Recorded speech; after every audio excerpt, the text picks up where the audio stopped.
Find functional hilarity at the Biffa Emporium.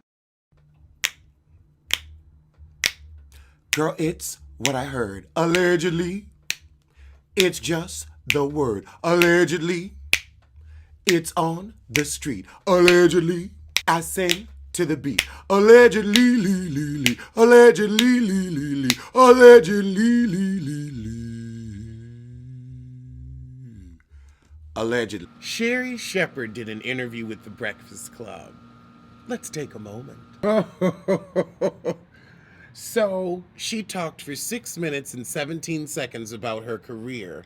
And then they asked her how she was quarantining, and she said, well, I got to take it very serious because, both of my ex-husbands is calling me, making sure I'm okay, aka the bills are going to be paid. Imagine still paying for 2 bums. Well, I guess Nene can imagine. Oh, Lord, this heifer was flirting with the plumber and telling people about it. You're setting yourself up for a sexual harassment lawsuit. Remember back in the 80s when we said harassment? Just a mark and a moron. Oh, and Charlemagne, of course, feeds the beast. Why do you do your exes like that? You couldn't just change the subject and talk about something, promote one of her projects, help get her back on track. She says, I talk about it all the time. Okay, well, let's hear something different from you this interview. But oh no, not Charla. According to Shonda, said she needs to choose a man with coins. The thing is, I think men with coins aren't choosing her back. So then she started talking about, well, when I went on D.L. Hughley's show, the first thing he said is, I don't like your ex-husband. I mean, both of the ex-husbands are fathers of your children, so you could always say, well, let's not talk about them. But I guess not you. You don't bring it up. You just brought it up when they asked you how you were quarantining. Are you taking it seriously? You didn't have to bring up that they were calling you begging for money. You didn't. You brought it up. You just brought it up. Less than a minute ago. You were doing good for 6 minutes. Positive, a little boring, but good. It's going to be this for the rest of the interview, isn't it? Now she's saying her ex-husbands are sending scripts to her friends and asking them to be in their stuff. Now, I'm sorry. I look at that big bug eye you married, and that is a couch potato. He doesn't just look like a potato, but he works like one. He just sits there like a bump on a stump. And that first ex-husband been running your pockets. Oh, God, now Angela getting into the act. So, if one of your ex-husbands wrote a good script and it was a good role, would you take it? So they're like, you know what? She's out the gate. Let's just let her run. Sherri gonna say, oh, no, you don't have enough money to pay me. The attorney fees, the court cost, pain and suffering. Girl, you need work. The shit could actually be good. So Sherri's still out there on Bumble. You need to hire a high-end matchmaker. Maybe Jesus. Can somebody get Jesus on it?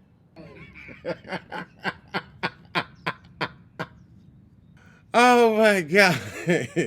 So she was talking about, what are we going to do about dating, when things supposedly go back to normal or whatever the hell is going to happen. And that is a rational question. And she's like, look, if y'all cough right now on the Zoom, I'm backing up. And so would I. Ooh, that's right, Cassie. Jesus worked for Sierra. Maybe she need to call Sierra, get one of her prayers. So Lonnie Love found her bae on Bumble, and that's where the women messaged the men. So she messaged him first? I thought it was, a pity date that turned out he had a lot of personality, but you chose that? So Sherri says she don't want to date nobody in the industry, and I can get that. You've done it twice and it hasn't worked.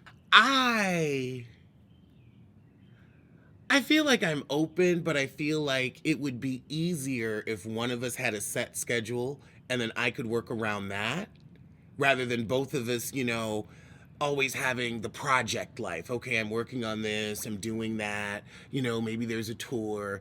I'd rather have somebody that I know is home.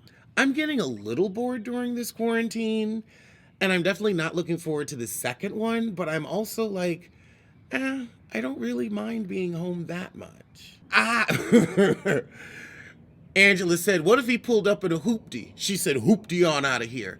Yeah, at her age and level of success, it's not like, that, okay, we're in our 20s and we're struggling, or even early 30s. It's like there's got to be some level of kinetic to the potential. You can always have potential, but you got to have some kinetic too. If you ain't got that kinetic, Sherri Shepard is on her, I bring me.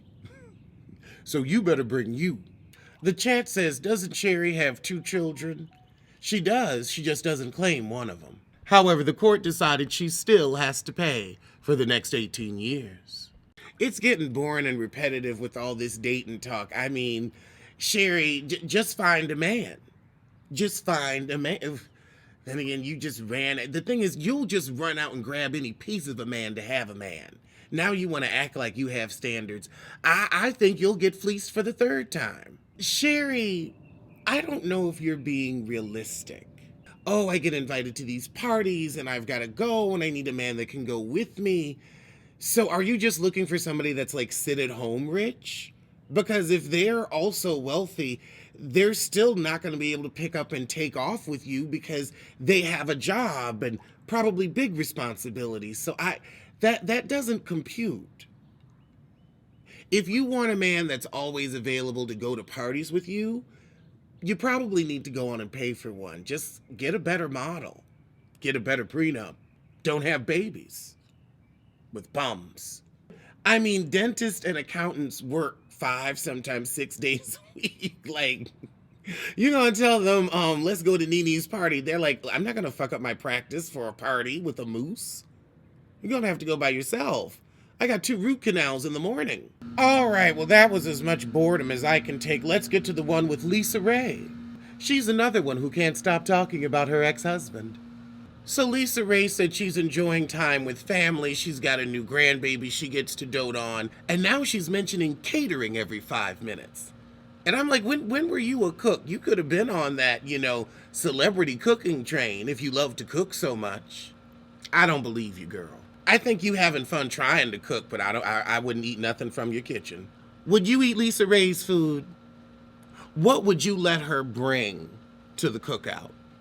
The potato salad, the macaroni and cheese, the baked beans, the coleslaw, for those of us who eat coleslaw. I like a little coleslaw. I don't know, just put whatever you would let her bring in the comments. I bet you I'm gonna see 800 solo cups and plates. The vodka. Cassie said the vodka.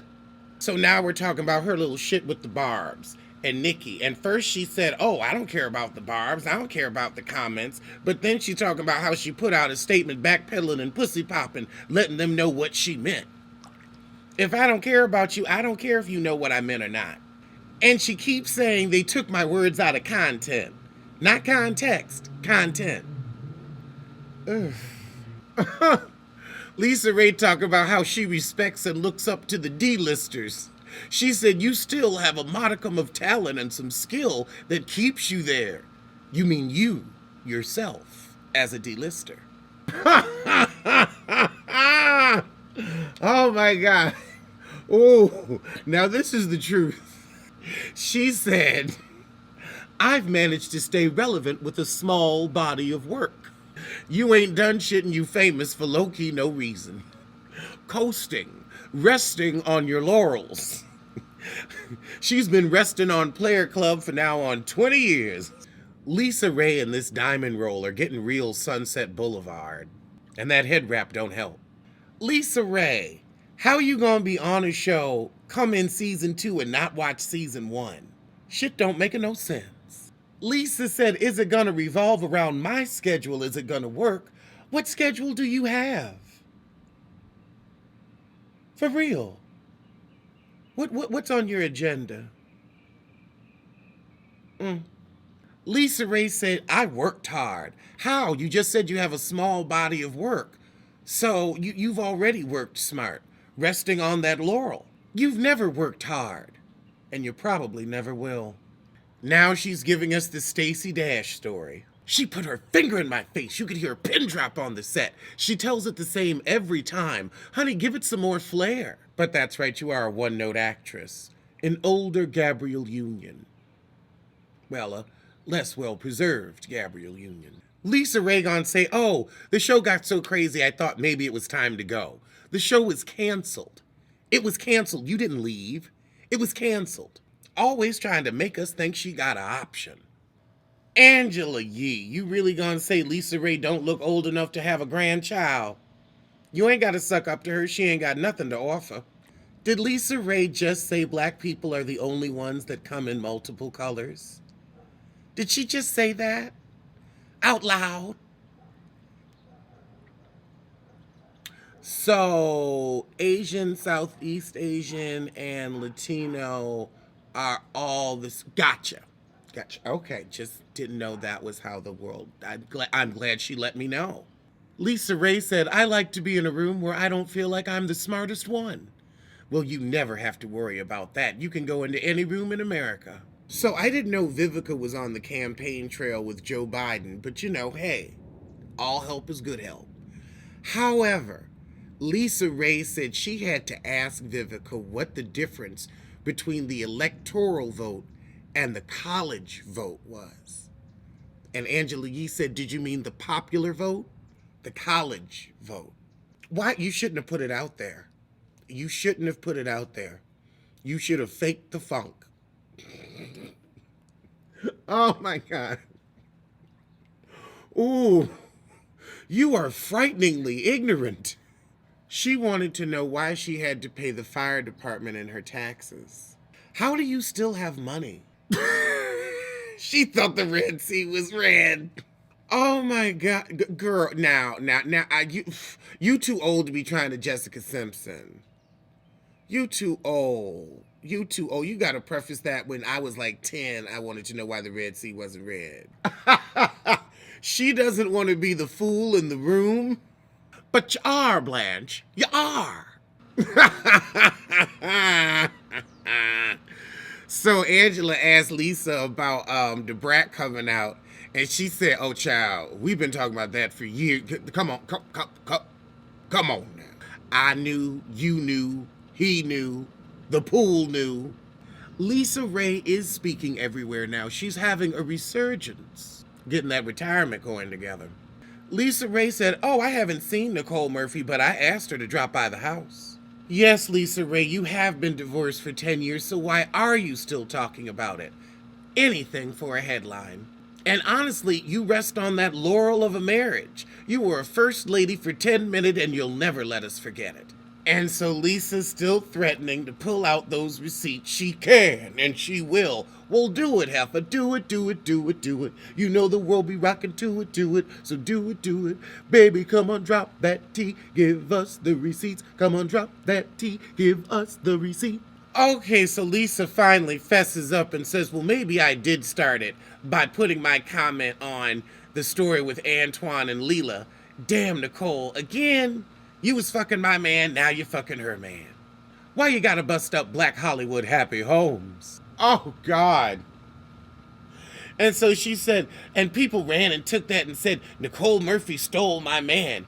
And she said, no, I didn't say that. I said Nicole Murphy slept with my man. Dwayne Martin stole my man. For her to bring that back up, you brought it up. You just said you brought it up. Girl, you're not accurate. Nobody was thinking about you and your farce of a marriage or your felon of a husband. Nobody was thinking about that until you got on Shade Room and stoked the fires. Child, she went in on Nicole Murphy talking about, you don't do this among friends, and the Black Hollywood actresses are very upset with her, and we know her track record, and she can't be around anymore because she'll try to fuck our husbands, fiancés, boyfriends, and probably children. She has no boundaries. What you over in Italy for? Doing what? Well, she doesn't have a job. Can't she go on a vacation with the little money Eddie gives her? Spending what money? That's what we want to know. What house you living in, girl? We want to know that. Since you want to talk about what money, at least we know she had a little something. When you got divorced, all you got was a repossessed Bentley. Oh my goodness, that was a very long and tedious 36 minutes. But we end the interview with her continuing to bash Nicole. And I mean, hey, at least she had something to talk about. Old tea, but what more can you expect from a laurel rester? Alleged what? Alleged who? Allegedly. Don't blame, don't sue. Allegedly. Allegedly.